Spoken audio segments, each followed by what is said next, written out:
ఇవాళ ఈ రాష్ట్ర ముఖ్యమంత్రి నేను గుర్తు చేయదలుచుకున్నా, ఈ యాసంగిలో 40 లక్షల ఎకరాల వరి పండిస్తుండ్రు రాష్ట్రంలో. 90 లక్షల క్వింటాల వరి వస్తుంది. ఈ 90 లక్షల క్వింటాల్లో 25 లక్షలు 30 లక్షల వరకు తెలంగాణలో ఎవరు వాళ్ళు పండించుకున్న వాళ్ళు వాళ్ళ అవసరాలకు వినియోగించుకుంటారు. ఇంకా మిగిలింది 50 నుంచి 60 లక్షల క్వింటాలు. 50-60 లక్షల క్వింటాల వరి 2000 రూపాయల దాకా గిట్టుబాటు ధర ఇచ్చి కొంటే 10 నుంచి 12,000 కోట్లు మాత్రమే ఖర్చు అవుతుంది.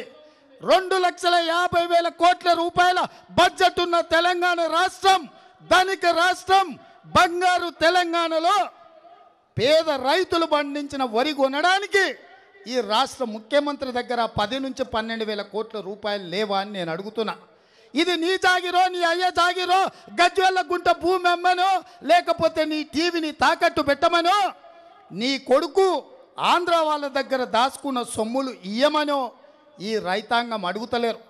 2.5 లక్షల కోట్ల రాష్ట్ర బడ్జెట్లో 10 నుంచి 12,000 కోట్ల రూపాయలు కేటాయిస్తే తాండాలలో, మారుమూల పల్లెలలో, గూడాలలో రైతులు పండించిన ప్రతి వరి గింజ రాష్ట్ర ప్రభుత్వమే కొనొచ్చు. ఇవాళ కేసీఆర్ నిన్న హడావిడిగా మంత్రివర్గ సమావేశాన్ని పిలిచిండు. ఎందుకు పిలిచిండు సోదరులారా? ఎందుకు పిలిచిండు? ఇవాళ ఎల్లారెడ్డిలో మన ఊరు మన ప్రోగ్రాం ఉంది. కేసీఆర్ టీఆర్ఎస్ పార్టీ వాళ్ళ లాగుల తొండలిడ్చి కొట్టే పరిస్థితి వస్తుంది. రైతులు తిరగబడతారు. కేసీఆర్ని వంగబెట్టి గుద్దుతారన్న ఆలోచనతో సమస్యను పక్కదారి పట్టించడానికి ఇవాళ కేంద్ర ప్రభుత్వం కొంటదా లేదా, కేంద్ర ప్రభుత్వం మీద యుద్ధం చేస్తా, ఢిల్లీలో భూకంపం పుట్టిస్తా అంటున్నాను. నేను అడుగుతున్న కేసీఆర్, ఇప్పటికి ఎన్నిసార్లు చెప్పినావు ఇట్లా? ఎన్నిసార్లు ఢిల్లీకి పోయినావు? ఎన్నిసార్లు నరేంద్ర మోడీని అడిగినావు? నువ్వు ఉపన్యాసాలు ఇచ్చుడు, ఫామ్ హౌస్లో పోయి మందేసి పండుడు తప్ప ఎప్పుడన్నా ఏమైనా చేసినావా అని నేను అడుగుతున్నా. ఇవాళ నేను అడుగుతున్నా, నరేంద్ర మోడీ ఒట్లు కొనేది ఉంటే నువ్వేమన్నా బ్రోకర్ గాడివి దళారీ పని చేస్తావా? రాష్ట్ర ప్రభుత్వం దగ్గర డబ్బులు లేవా? 2.5 లక్షల కోట్ల రూపాయల బడ్జెట్ ఉన్నప్పుడు రైతుల దగ్గర కొనాల్సింది నువ్వు. ఇక్కడున్న పేదలు, ఇక్కడున్న రైతులు, ఇక్కడున్న యువకులు, ఇక్కడున్న మహిళలు, ఇక్కడున్న దళితులు, గిరిజనులు, బలహీన వర్గాల బిడ్డలు నీకు ఓటేసి నిన్ను ముఖ్యమంత్రిని చేస్తే నువ్వు కొనకుండా మోడీ కొనాలి, బోడిగాడు కొనాలి అని మోకాలకు బోడిగుండుకు లింకు పెట్టి మాట్లాడుతుండి రాష్ట్ర ముఖ్యమంత్రి. రైతులారా ఆలోచన చేయండి. ఇవాళ ఈ రాష్ట్రానికి కేసీఆర్ను 2 సార్లు ముఖ్యమంత్రిని చేస్తే ఇవాళ రైతులు పండించిన కొంటలేని పరిస్థితిలో ఈ రాష్ట్ర ముఖ్యమంత్రి ఉన్నాడంటే తిరుగుబాటు చేయాల్సిన బాధ్యత మన మీద ఉందా లేదా మీరందరూ ఒక్కసారి ఆలోచన చేయండి. కాబట్టి మిత్రులారా, ఈరోజు కాంగ్రెస్ పార్టీ పక్షాన రైతులకు అండగా ఉండడానికి, ముఖ్యంగా వరి ధాన్యం పండించిన వాళ్లకు గిట్టుబాటు ధరతో పాటు చివరి గింజ వరకు కొనడానికే ఇవాళ మన ఊరు మన పోరు కార్యక్రమాన్ని తీసుకున్నాం. ఈ ప్రాంతంలో వానకాలంలో చచ్చిపోయినప్పుడు నల్లమడుగులో రైతు చచ్చిపోతే ఆ ఊరి నుంచి వచ్చినోడు ఆ ఊరి బిడ్డ ఎమ్మెల్యే అయిన కానీ చచ్చిన రైతును పరామర్శించకపోతే మేము మా మిత్రులం పోయి పలకరించి వాళ్ళకి ఇంటికి కొన్ని ఖర్చులకు ఇచ్చినాం. అదేవిధంగా ఐలాపురంలో చనిపోతే బాలగౌడ్ గారి ఊర్లో అక్కడ రైతు చచ్చిపోతే రైతుకు పోయి ఆర్థిక సహాయం అందించింది మేము. కాబట్టి ఇవాళ ఏ రైతులు చావకండి, కళ్ళాల్లో కుప్పల మీద మీ గుండెలు ఆగాల్సిన అవసరం లేదు. మీ తరఫున మేముంటాం. కేసీఆర్ ఎట్లా కొనడో చూస్తాం. ఈ నెలలో మొత్తం వరి ధాన్యానికి అవసరమైన గోనె బస్తాలు, రవాణా సౌకర్యం, మిల్లర్లకు కోటా కేటాయించి 7,000 ఐకేపీ కేంద్రాలు తెరిచి వరి కొనేది ఉంటే అవన్నీ పక్కన పడేసి ఢిల్లీకి పోయి యుద్ధం చేస్తా అంటున్నాడు. పొంకనాల పోసిగానికంట 3 ఎడ్లు 36 దొడ్లు అని వెనకటికి ఎవడో చెప్పిండు.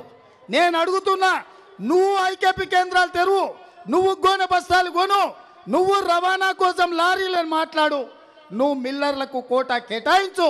10,000 కోట్ల రూపాయలు ఖర్చు పెడితే ఈ రాష్ట్రంలో ప్రతి రైతు సంతోషంగా ఉంటాడు. రైతుల కోసం ఖర్చు పెట్టడానికి లేదు కానీ కాంట్రాక్టర్లకు మాత్రం 1,000 కోట్ల రూపాయలు కట్టబెడతావా? నీళ్లు, నిధులు, నియామకాల పేరు మీద అధికారంలోకి వచ్చిన నువ్వు నీళ్ళేమో జగన్ రెడ్డి తీసుకుపోయిండు, నిధులేమో మెగా కృష్ణారెడ్డి కొల్లగొట్టుకపోయిండు, నియామకాలేమో కేసీఆర్ ఇంటికి పోయినాయి. మా రైతులకు మాత్రం ఆత్మహత్యలు మిగిలినాయి. మా నిరుద్యోగ యువతకు ఉరి వేసుకొని ఉరికొయ్యలకు వేలాడే పరిస్థితి వచ్చింది.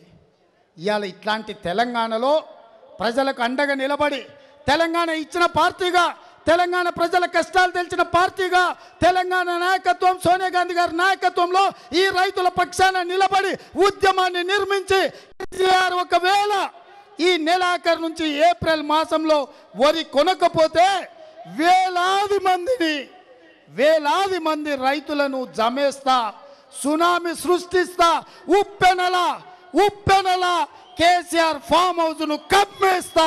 బిడ్డ ఖబర్దార్, కేసీఆర్ ఖబర్దార్. ఈ ఫామ్ హౌస్ లో 150 ఎకరాలల్లా పండించిన వరిని ఎవడు కొంటాడో మా రైతులు పండించిన చివరి గింజ వరకు వాడే కొనాలి. ఒకవేళ కొనకపోతే వేలాది మంది రైతులను దంచుతా, నిన్ను నీ ఫామ్ హౌస్ను కప్పేస్తా. నీ ఫామ్ హౌస్ల నుంచి ఎవడు కొనుక్కపోతాడో లారీ వస్తుంది ఎట్లా, ఒడ్లు పోతాయి ఎట్లా, మేము కాపలా ఉంటాం. మా యువకులకు మా పిలిపిస్తున్న దుడ్డు కర్రల దండుగర్దం, దుడ్డు కర్రల సైన్యాన్ని నిర్మిద్దాం. కేసీఆర్ ఫామ్ హౌస్లో వరి ఎవడు కొనడానికి వస్తాడో కాపలా కాద్దాం. మీకు నేనుంటా, మీతో పాటు దుడ్డు కర్ర పట్టుకొని ముందల నిలబడతా. మొదటి లాఠీ అయినా మొదటి తూట అయినా నేను ఎదురొడ్డి నిలబడతా. వాడి ఒడ్లు కొంటరెట్లా, పేద రైతుల ఒడ్లు కొనరెట్లా. ఈ రాష్ట్రంలో ఒడ్లు కొనాల్సిన బాధ్యత కేసీఆర్దే. నీ ఫామ్ హౌస్లో గుర్తు పెట్టుకో కేసీఆర్, ఇటుక పీకిస్తా నీ ఫామ్ హౌస్ను.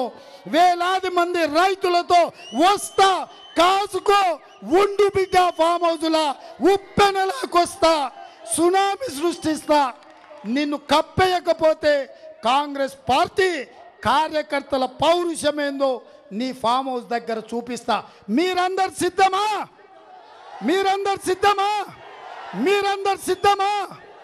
ఉప్పెను సృష్టిద్దామా? సునామీ సృష్టిద్దామా? కేసీఆర్ ఫామ్ హౌస్ను కప్పేద్దామా? వేలాది మంది తరులుతామా? మీరందరు సిద్ధమన్న వాళ్ళందరూ చేయి పైకెత్తండి. జై కాంగ్రెస్. హాయ్ ఫ్రెండ్స్, మా టుడే టుమారో యూట్యూబ్ ఛానల్ చూస్తున్నందుకు చాలా థ్యాంక్స్. మరిన్ని లేటెస్ట్ వీడియోస్ కోసం వెంటనే సబ్స్క్రైబ్ చేయండి. అలాగే ఈ బెల్ ని కూడా రింగ్ చేసేయండి. మా నోటిఫికేషన్స్ అన్ని మీ మొబైల్లో వస్తాయి. అలాగే మా వీడియోస్ మీకు నచ్చితే లైక్ చేయండి, షేర్ చేయండి, నచ్చకపోతే కామెంట్ చేయండి.